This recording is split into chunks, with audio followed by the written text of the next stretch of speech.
ಹೋಗಲಿ ಬಿಡ್ರಿ, ಅವ್ರು ಮಾಡಿದ ಪಾಪನ ಅವರೇ ಅನುಭವಿಸ್ತಾರೆ. ನೀವು ಊಟ ಮಾಡಿ. ಸದ್ಯ ನೀನು ಕೂಲ್ ಅದಲ್ಲ, ನನಗಷ್ಟೇ ಸಾಕು. ಆದಷ್ಟು ಬೇಗ ನಮ್ಮ ಲ್ಯಾಂಡ್ಲೈನ್ಗೆ ಕಾಲ್ ರೀಡಿಂಗ್ ಹಾಕ್ಸ್ಬೇಕು. ಅಬ್ಬಾ, ನನ್ನ ಅದೃಷ್ಟ ಚೆನ್ನಾಗಿತ್ತು, ಬದುಕೊಂಡೆ. ಇನ್ಯಾವತ್ತೂ ಈ ಥರ ಫೋನ್ ಮಾಡಬಾರ್ದು. ಅದರಲ್ಲೂ ಈ ಡಬ್ಬಾ ಮೊಬೈಲಿಂದ ಫೋನ್ ಮಾಡಲೇಬಾರ್ದು. ಪ್ರಿಯಾ, ಏನು ಯೋಚನೆ ಮಾಡ್ತಿದ್ಯಾ? ಏನಿಲ್ಲ ಮಂದಾರ, ಈ ವಿಷಯದ ಬಗ್ಗೆನೇ ಯೋಚನೆ ಮಾಡ್ತಿದ್ದೆ. ಆ ವಿಷಯ ಬಿಡು, ಊಟ ಮಾಡು.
ಏನ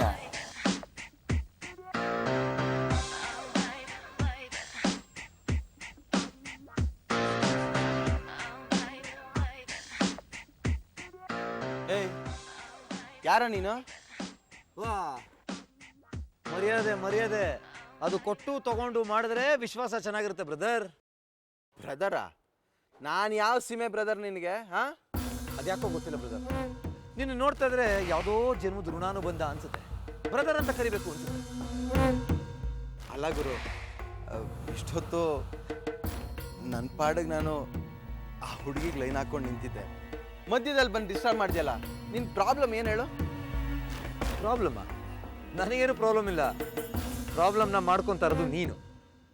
ಇದಕ್ಕೆ ಮುಂಚೆ ಒಂದು ಹುಡುಗಿ ಕೈ ಹಿಡಿದು ಏನು ಮಾಡ್ಕೊಂಡಿದ್ದೆ ಅಂತ ಸ್ವಲ್ಪ ಫ್ಲಾಶ್ ಬ್ಯಾಕ್ ಹೋಗು.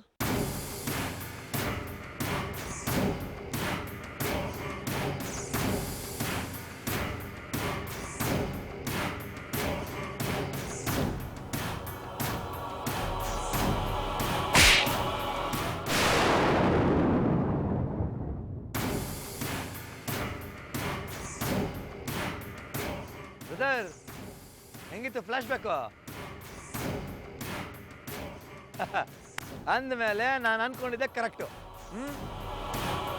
ಸರಿ ಗುರು, ಇದೇನಿದು ರೋಡ್ ಮಧ್ಯೆ ನಿಂತ್ಕೊಂಡು ಲೆಕ್ಚರ್ ಕೊಡ್ತಿದ್ಯಾ?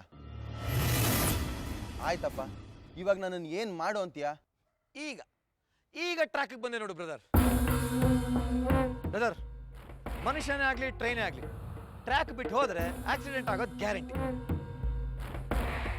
ಈಗೇನು ಬ್ರದರ್, ಆ ಹುಡುಗಿ ನಿನಗೆ ಇಷ್ಟನಾ?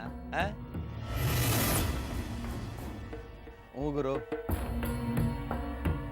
ಅದೇನೋ ಗೊತ್ತಿಲ್ಲ, ಆ ಹುಡುಗಿನ ನೋಡಿದ ತಕ್ಷಣ ಲವ್ ಆಗೋಯ್ತು. ಹುಡುಗಿ ತುಂಬ ಚೆನ್ನಾಗಿದ್ದಾಳೆ. ಗುರುನಾ? ಈ ಗುರುಗಿರು ಎಲ್ಲ ಬೇಡ ಬ್ರದರ್. ನಾನು ನಿನ್ನನ್ನು ಬ್ರದರ್ ಅಂತ ಕರೆದ ಮೇಲೆ ನೀನು ನನ್ನ ಹಾಗೆ ಕರಿಬೇಕು. ಹೌದು, ನಿನ್ನ ಮದುವೆ ಆಗಿದೆಯಾ? ಅಯ್ಯೋ, ಇನ್ನೂ ಇಲ್ಲ ಬ್ರದರ್. ಇಷ್ಟು ಬೇಗನಾ? ಆಗೋದು ಇಲ್ಲ ಬಿಡು. ಏನಂದ್ರೆ? ಇಷ್ಟು ಬೇಗ ಆಗಲ್ಲ ಅಂದೆ. ನಿನ್ನ ಮದುವೆ ಮಾಡಿಸೋದು ನನ್ನ ಜವಾಬ್ದಾರಿ, ಓಕೆನಾ? ಅದ್ಯಾಕೆ ಬ್ರದರ್ ಹಾಗೆ ನೋಡ್ತಾ ಇದೆಯಾ? ಈಗ ಹುಡುಗಿ ಹಿಂದೆ ಬೀದಿ ಅಲಿಯೋದನ್ನೆಲ್ಲ ಬಿಟ್ಬಿಡು. ಹೇಗೂ ಮದುವೆ ಆಗಬೇಕು ಅಂತ ಡಿಸೈಡ್ ಮಾಡಿದ್ಯಲ್ಲ, ಅವಳನ್ನ ಆಗ್ಬಿಡು.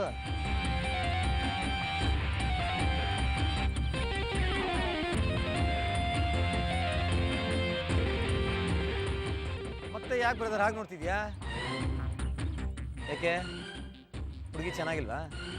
ಮದುವೆ ಮಾಡ್ಕೊಳ್ಳಲ್ವಾ? ಅಲ್ಲ, ನಾನು ಯೋಚನೆ ಮಾಡ್ತಾ ಇದ್ದಿದ್ದು ಆ ಹುಡುಗಿ ನನ್ನನ್ನು ಮದುವೆ ಮಾಡ್ಕೋತಾಳ ಅಂತ. ಆ ವಿಷಯ ನನಗೆ ಬಿಟ್ಬಿಡು ಬ್ರದರ್. ನಿನಗೂ ಅವಳಿಗೂ ಮದುವೆ ಮಾಡಿಸೋ ತನಕ ನಾನು ರಾತ್ರಿ ಹೊತ್ತು ನಿದ್ದೆನೇ ಮಾಡಲ್ಲ.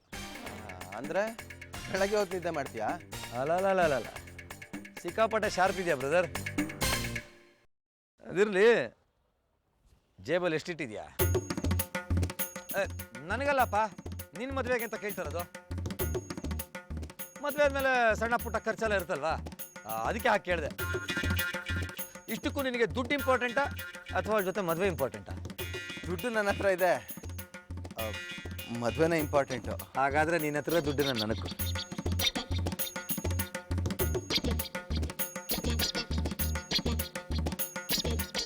ಬ್ರದರ್, ನಿನ್ನ ಮದುವೆ ಆಯಿತು ಅಂತ ತಿಳ್ಕೊ, 100%. ಆ ಹುಡುಗಿನೇನಾದರೂ ನೀನು ನನಗೆ ಮದುವೆ ಮಾಡಿಸ್ಲಿಲ್ಲ ಅನ್ಕೋ, ನಿನ್ನ ಕೈ ಕಾಲು ಎರಡರಲ್ಲಿ ಒಂದಿರಲ್ಲ. ಸೀರಿಯಸ್ ಆಗಿ ಹೇಳ್ತಾ ಇದ್ದೀನಿ. ಅದು ಸರಿ, ನೀನು ಯಾವ ಏರಿಯಲ್ಲಿದೆಯಾ? ಇದೇ ಏರಿಯಾ. ಹಿಂಗೆ ಸ್ಟ್ರೈಟ್ ಹೋಗಿ ಲೆಫ್ಟ್ ಹೋಗಿ ರೈಟ್ ಹೋಗಿ ಲೆಫ್ಟ್ ಹೋಗ್ಬಿಟ್ರೆ ಅಲ್ಲೇ ನಮ್ಮನೆ. ಬೇಕಿದ್ರೆ ಬಂದ್ಬಿಡು ಬ್ರದರ್, ಈಗಲೇ ಕರ್ಕೊಂಡು ಹೋಗ್ಬಿಡ್ತೀನಿ. ಅನುಮಾನ ಎಲ್ಲ ಇಲ್ಲ. ನೀನು ಯಾವ ಸ್ಟ್ರೀಟಲ್ಲಾದರೂ ಇರೋ ಅಥವಾ ಸಿಟಿಲಿ ಯಾವ ಮನೇಲಾದರೂ ಇರೋ,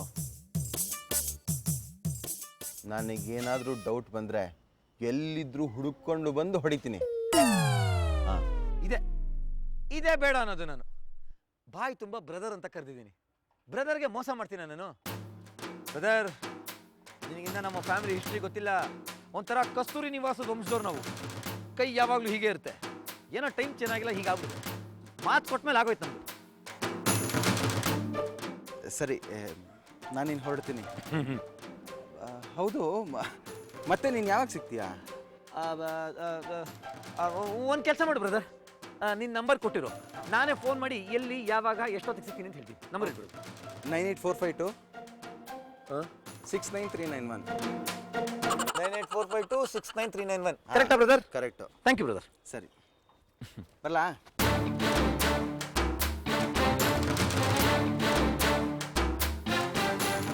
ನಂಗೊಂದು ಡೌಟು. ಆ ಹುಡುಗಿ ಜೊತೆ ಮದುವೆ ಮಾಡಿಸ್ತೀನಿ ಅಂತ ದುಡ್ಡೇನೋ ತಗೊಂಡೆ, ಅದು ಯಾವ ಗ್ಯಾರಂಟಿ ಮೇಲೆ ಮದುವೆ ಮಾಡಿಸ್ತೀಯ ನೀನು? ಆ ಹುಡುಗಿ ನಿಂಗೆ ಮುಂಚೆನೇ ಗೊತ್ತಾ? ನಿನ್ಗೂ ಅವಳಿಗೂ ಏನು ಸಂಬಂಧ? ಬ್ರದರ್, ಹಂಗೆಲ್ಲ ಮಾತಾಡೋದು ಬ್ರದರ್. ಬ್ರದರ್, ಈಗ ನೀನು ಯಾರನ್ನ ನೋಡಿ ಇಷ್ಟಪಟ್ಟಿದ್ಯಾ, ಸ್ವಲ್ಪ ಯಾಮಾರಿದ್ದಿದ್ರೆ ನಾನೇ ಅವಳನ್ನ ಮದುವೆ ಆಗಬೇಕಿತ್ತು. ಅಂದರೆ ಆಗಬೇಕಿತ್ತು ಅಂದೆ, ಆಗಿಲ್ಲ. ನನ್ನ ಹೆಂಡತಿ ಅಕ್ಕ ಅವಳು. ಐ ಮೀನ್ ಅವಳು ತಂಗಿನೇ ನನ್ನ ಹೆಂಡತಿ. ನಿನ್ನ ಹೆಂಡತಿ ಅಕ್ಕ, ಅಕ್ಕನ ಗಂಡ ಏನು? ಹಾಂ, ಅರ್ಥ ಆಯ್ತು. ಓಕೆ, ನಾಳೆ ಫೋನ್ ಮಾಡು. Okay.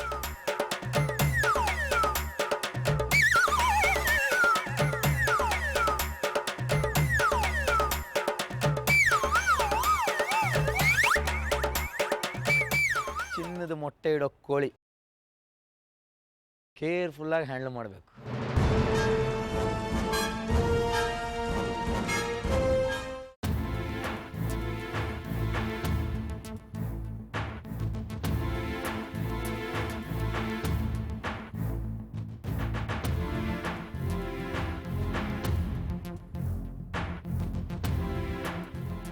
Good morning doctor. Good morning.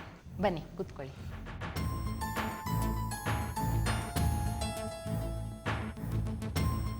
Doctor, ಏನೋ ಅರ್ಜೆಂಟಾಗಿ ಮಾತಾಡಬೇಕು ಅಂತ ಹೇಳಿದ್ರಿ. ಹೌದು, ಮಂದಾರನ ವಿಷಯನೇ ಮಾತಾಡೋಕ್ಕೆ ಅಂತ ಕರೆಸ್ದೆ. ಹೇಗಿದ್ದಾರೆ ಅವರು? ಅದೇ ಸಮಸ್ಯೆ ಆಗಿರೋದು ಡಾಕ್ಟರ್. ಒಂದೊಂದು ಸಾರಿ ತುಂಬ ಚೆನ್ನಾಗಿರ್ತಾಳೆ, ಇನ್ನೊಂದೊಂದು ಸಾರಿ ತುಂಬ ವಿಚಿತ್ರವಾಗಿ ವರ್ತಿಸ್ತಾಳೆ ಡಾಕ್ಟರ್. ಅದೇ ವಿಚಾರ ಮಾತಾಡಕ್ಕಂತಾನೆ ನಿಮ್ಮನ್ನ ಇಲ್ಲಿ ಬರಕ್ಕೆ ಹೇಳಿರೋದು. ಹೇಳಿ ಡಾಕ್ಟರ್. ಹೆಂಡತಿಯಾಗಿ ಅವರು ನಿಮ್ಮಿಂದ ಯಾವ ಥರ ನಡವಳಿಕೆ ಎಕ್ಸ್ಪೆಕ್ಟ್ ಮಾಡ್ತಾ ಇದ್ದಾರೆ ಅನ್ನೋ ಅರಿವು ನಿಮಗಿರಬೇಕು. ಅಂದರೆ ಡಾಕ್ಟರ್, ಒಂದಷ್ಟು ದಿವಸ ನೀವಿಬ್ಬರು ಹೊರಗಡೆ ಹೋಗಿ ಬನ್ನಿ. ಹೊರಗಡೆ ವಾತಾವರಣಕ್ಕೆ ಅವ್ರ ಮನಸ್ಸು ಬದಲಾಗತ್ತೆ. ಆ ಟೈಮಲ್ಲಿ ಅವ್ರನ್ನ ನೀವು ಅರ್ಥ ಮಾಡ್ಕೊಳ್ಳಿ, ನೀವೇನು ಅಂತ ಅವ್ರಿಗೆ ಅರ್ಥ ಮಾಡಿಸೋ ಪ್ರಯತ್ನ ಪಡಿ. ಸಾಧಾರಣವಾಗಿ ಹೆಣ್ಮಕ್ಳು ದೇವರು, ಪೂಜೆ, ಪುರಸ್ಕಾರ ಅಂತ ಇಷ್ಟಪಡ್ತಾರೆ.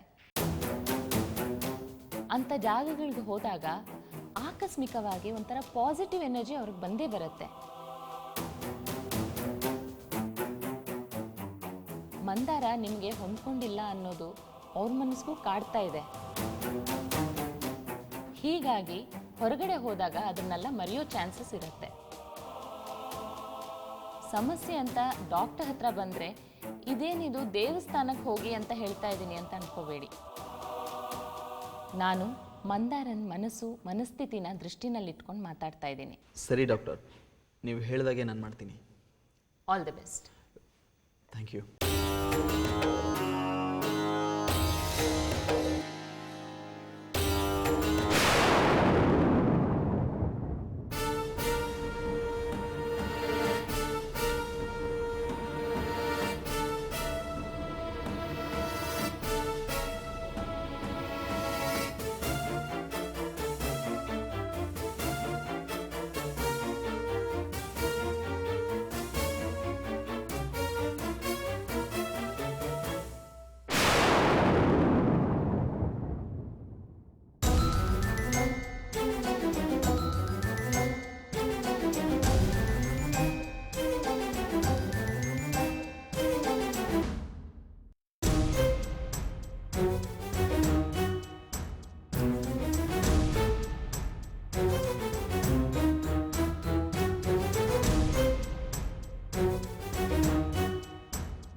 Auto driver.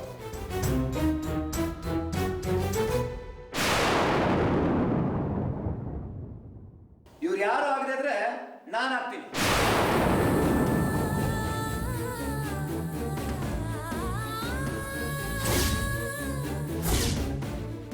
ಅನ್ನೋ ತರ ಇದೆ ನಿಮ್ಮ ಮಾತು. ಏನಯ್ಯ ಹೀಗ್ ಮಾತಾಡ್ತಾ ಇದೀಯಾ? ಏಯ್, ಮಾತಾಡ್ಬೇಡ ನೀನು. ಈ ಮನೇಲಿ ಹೇಳೋರು ಕೇಳೋರು ಯಾರು ಇಲ್ಲ ಅಂತ ಕಿತ್ತೋಗಿರೋ ಸಂಬಂಧಗಳು ತೋರ್ಸಾಗೆ ನೀನು.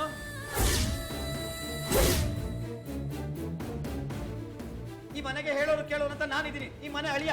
ಹಾಗಲ್ಲ ಅಳಿಯಂದ್ರೆ, ಯಾವ್ದಾದ್ರು ಒಳ್ಳೆ ಸಂಬಂಧ ಇದ್ರೆ ತೋರಿಸಿ ಅಂತ ನಾನೇ ಅವ್ರಿಗೆ ಹೇಳಿದ್ದೆ. ಅದಕ್ಕೆ ನಾನು ಇಲ್ಲಿ ಬಂದಿರೋದು. ನಿಮ್ಮಿಂದ ಈ ಮನೆ ಹುಡುಗಿನ ಮದುವೆ ಆದ ಅನ್ನೋ ಒಂದೇ ಒಂದು ಕಾರಣಕ್ಕೆ ಬಾಯಿ ಮುಚ್ಕೊಂಡು ಸುಮ್ಮನೆ ಇದ್ದೀನಿ. ಇಲ್ಲ ಅಂದಿದ್ರೆ ಕುತ್ಕೆ ಹಿಡ್ದು ಆಚೆ ಹಾಕ್ತಿದ್ದೆ.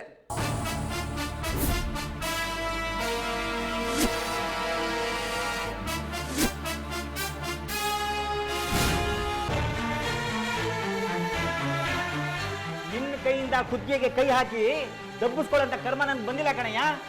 ವಿಶ್ವನಾಥ ರಾಯರು ರಸ್ತೆಯಲ್ಲಿ ಸಿಕ್ಕಿ ನನ್ನ ಮಗಳಿಗೊಂದು ಒಳ್ಳೆ ಸಂಬಂಧ ಹುಡ್ಕೊಡಿ ಅಂತ ಕೇಳ್ಕೊಂಡಾಗ ನಾನು ಅದಕ್ಕೋಸ್ಕರ ಇಲ್ಲಿ ಬಂದಿದ್ದೀನಿ ಅಷ್ಟೇ.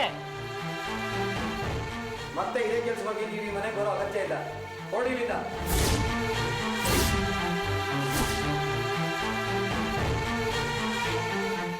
ಏನ್ ಮುಖ ನೋಡ್ತಾ ಇದ್ರೆ? ಬನ್ರಿ ಇಲ್ಲಿ. ಕೊಡಿ ಮಾವ ಫೋಟೋ ಇಟ್ಕೊಡ್ರಿ ಒಳಗೆ.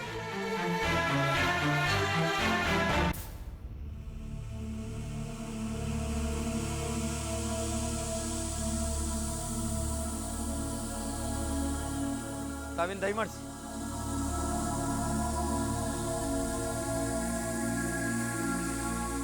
ಇನ್ನೊಂದ್ಸಲ ಈ ಮನೆ ಕಡೆ ತಲೆನೂ ಹಾಕ್ಬಾರ್ದು.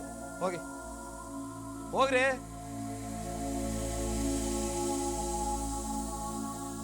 ಬಂದ್ಬಿಟ್ಟು ಅದು ದೊಡ್ಡದಾಗಿ ಗಂಡು ತೋರಿಸ್ತಾನಂತೆ, ಗಂಡು.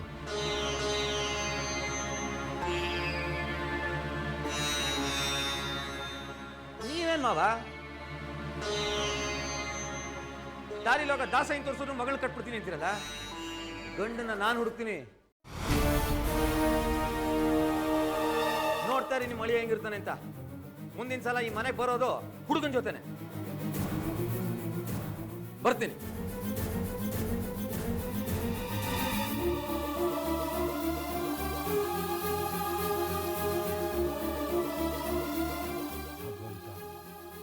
ಇವ್ರ ಮಾತು ನಂಬಬೇಕು ಬಿಡಬೇಕು ಒಂದು ಅರ್ಥ ಆಗ್ತಿಲ್ವಲ್ಲ.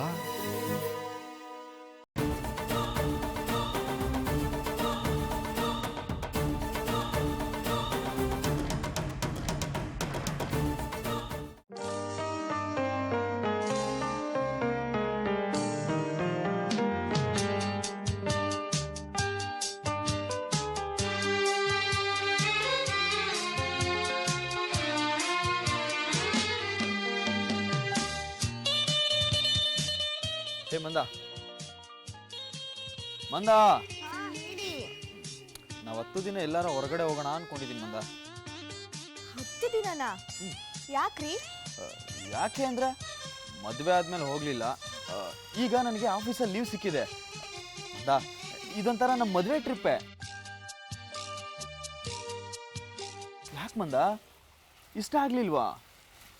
ಹಾಗೇನಿಲ್ಲ ರೀ, ನಿಮ್ಮಿಷ್ಟನೇ ನನ್ನ ಇಷ್ಟ. ಇಷ್ಟಕ್ಕೂ ನಾವೆಲ್ಲಿ ಹೋಗ್ತಿದ್ದೀವಿ? ಎಲ್ಲಿಗೆ ಹೋಗೋದು ಅಂತ ನೀನೇ ಹೇಳು. ನಾ ಹೇಗೆ ಹೇಳಿ, ನಾನು ಎಲ್ಲೂ ಹೊರಗಡೆ ಹೋಗೇ ಇಲ್ಲ. ಏನು, ನೀನು ಎಲ್ಗೂ ಹೋಗೇ ಇಲ್ವಾ? ಹಾ, ಒಂದ್ಸಲ ನಮ್ಮ ಅಪ್ಪಾಜಿ ತುಂಗಭದ್ರಾ ನದಿ ಹತ್ರ ಕರ್ಕೊಂಡು ಹೋಗಿದ್ರು. ಅಯ್ಯೋ, ಯಾಕೆ ಕಾವೇರಿ ನದಿ ಹತ್ರ ಕರ್ಕೊಂಡು ಹೋಗ್ಲಿಲ್ವಾ?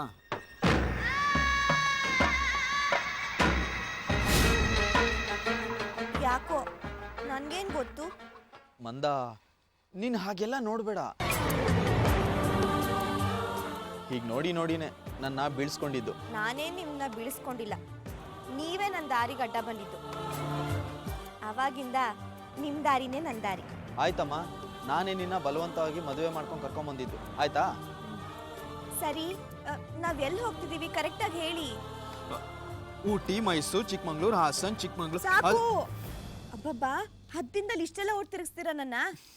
ಸರಿಯಾಗಿ ಹೇಳಿ, ನಾವೆಲ್ಲಿ ಹೋಗ್ತಿದ್ದೀವಿ ಅಂತ. ಮಂದ, ಡೆಲ್ಲಿ, ಕಾಶ್ಮೀರ್, ಆಗ್ರಾ, ಈ ಥರ ತುಂಬ ಪ್ರೋಗ್ರಾಮ್ಸ್ ಇದೆ. ನಿಜವಾಗ್ಲೂ. ಆದರೆ ಎಲ್ಲಿಂದ ಸ್ಟಾರ್ಟ್ ಮಾಡಬೇಕು ಅಂತ ಇನ್ನೂ ಡಿಸೈಡ್ ಆಗಿಲ್ಲ. ಟಿಕೆಟ್ ಬಂದಾದ್ಮೇಲೆ ಡಿಸೈಡ್ ಆಗುತ್ತೆ. ಓಕೆ? ಸರಿ ರೀ, ನೀವು ಅಲ್ಲಿ ನನಗೇನು ಕೊಡಿಸ್ತೀರಾ? ಮಂದ, ನೀನೀಗ ಬರೋದಕ್ಕೆ ಒಪ್ಕೊಂಡಲ್ಲ, ನನಗೆಷ್ಟು ಖುಷಿ ಆಗ್ತಾ ಇದೆ ಗೊತ್ತಾ? ಈ ಖುಷಿಲಿ ಅಲ್ಲಿ ನಿನಗೇನು ಕೊಡಬೇಕು ಅಂತ ಹೇಳು, ಕೊಡಿಸ್ತೀನಿ.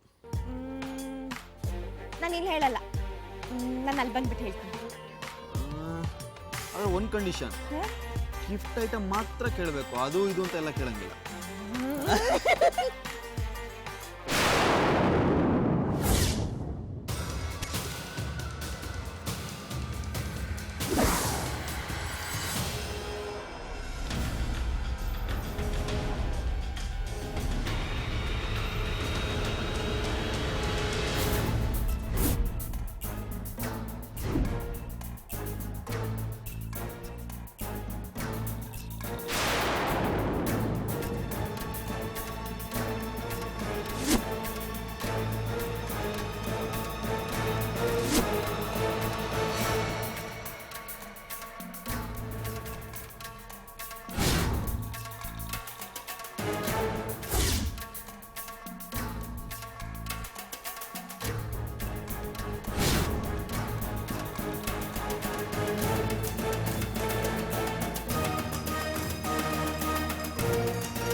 ಹೇಳು ಪ್ರಿಯಾ. ಮಮ್ಮಿ, ನಾನು ಡ್ಯಾಡಿ ಹತ್ರ ಸ್ವಲ್ಪ ಮಾತಾಡಬೇಕು. ಫೋನ್ ಕೊಡು. ಯಾಕೆ ಪ್ರಿಯಾ ಇಷ್ಟೊಂದು ಗಾಬರಿಯಾಗಿ ಮಾತಾಡ್ತಿದ್ಯಾ? ಏನಾಯ್ತು? ತುಂಬಾನೇ ಪ್ರಾಬ್ಲಮ್ ಆಗ್ತಿದೆ ಮಾಮ್. ನಾನು ಈ ವಿಷಯನ ಡ್ಯಾಡಿ ಹತ್ರನೇ ಹೇಳಬೇಕು. ಫೋನ್ ಕೊಡು. ರೀ ರೀ ರೀ ರೀ ಬಂದೆ. ಪ್ರಿಯಾ ಫೋನ್ ಮಾಡಿದಾಳೆ, ನಿಮ್ಮ ಹತ್ರನೇ ಮಾತಾಡ್ಬೇಕಂತೆ ನೋಡಿ. ಹಲೋ ಪ್ರಿಯಾ, ಹೇಳಮ್ಮ. ಡ್ಯಾಡಿ, ನನ್ನ ನೋವನ್ನ ಹೇಳ್ಕೊಳಕ್ಕೆ ಅಂತ ಇರೋದು ನೀನು ಮಮ್ಮಿ ಇಬ್ರೆ. ನಿಮ್ಮ ಹತ್ರ ಬಿಟ್ರೆ ನನ್ನ ನೋವನ್ನ ಹೇಳ್ಕೊಳಕ್ಕೆ ಬೇರೆ ಯಾರು ಇಲ್ಲ ನನಗೆ. ಪ್ರಿಯಾ, ಯಾಕಮ್ಮ, ಯಾಕೆ ಹೀಗೆ ಮಾತಾಡ್ತಿದ್ಯಾ? ಅದೇನಾಯ್ತು ಅಂತ ಹೇಳು. ನೀನು ಹೇಳಿದ್ರೆ ತಾನೇ ನಮ್ಗೆ ಅರ್ಥ ಆಗೋದು. ಡ್ಯಾಡಿ, ಆ ಮಂದಾರನೋ ವಿಷ್ಣುನು ಹನಿಮೂನ್ಗೆ ಅಂತ 10 ಡೇಸ್ ಟೂರ್ಗೆ ಹೋಗೋಕ್ಕೆ ಪ್ಲಾನ್ ಮಾಡ್ಕೊಂಡಿದ್ದಾರೆ.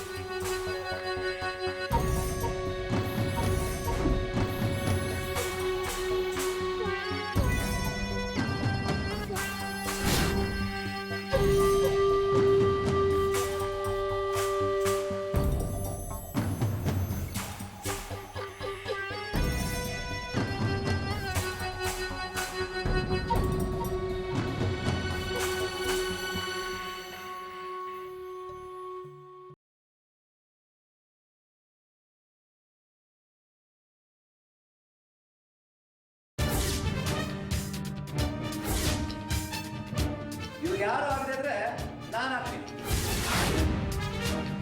ಅಲ್ಲ, ನಾನು ಯೋಚನೆ ಮಾಡ್ತಾ ಇದ್ದಿದ್ದು ಆ ಹುಡುಗಿ ನನ್ನನ್ನು ಮದುವೆ ಮಾಡ್ಕೋತಾಳ ಅಂತ. ನಿನಗೂ ಅವಳಿಗೂ ಮದುವೆ ಮಾಡಿಸೋ ತನಕ ನಾನು ರಾತ್ರಿ ಹೊತ್ತು ನಿದ್ದೆನೇ ಮಾಡಲ್ಲ. ಹೊರಗಡೆ ವಾತಾವರಣಕ್ಕೆ ಅವ್ರ ಮನಸ್ಸು ಬದಲಾಗತ್ತೆ. 10 ಡೇಸ್ ಟೂರ್ಗೆ ಹೋಗೋಕ್ಕೆ ಪ್ಲಾನ್ ಮಾಡ್ಕೊಂಡಿದ್ದಾರೆ.